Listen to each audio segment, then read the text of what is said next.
comunidad lo siguiente. Si lei aqui, verdade, lo que força que não na Aruba, anto é hora é automaticamente nossa educação também não vai puxa para essa que também vai conter riba tu nível. Passo nossa que cabo que está passando na América, riba tu nível, tu idade, também começa a pôr material para se não for de chiquito acaba, é muito aqui na mente do ar condicionado. Então aqui está é peligro, passo já nós não também tem controle mais, nós não podemos proteger nos unang mais.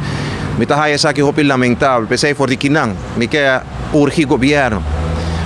Que ainda não vociferar nada riba lei aqui na Kiko não também assim nada hopi quieto não está urgir governo para sobre a mim seguro como representante do povo maior não preocupar está vociferar contra de lei aqui na Comita bisa, comita quer que está oportuno, pero também adequado para dar ao povo de Aruba e respeito para não por participar de uma decisão assim grande que por cambiar o pensamento, a ruta e guia de nosso país.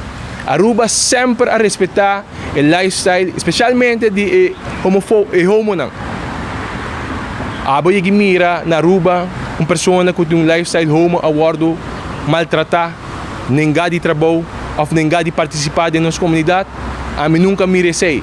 Nós sempre damos respeito, nós sempre estimamos, nós sempre a respeitar para quem que não escolhe para estar.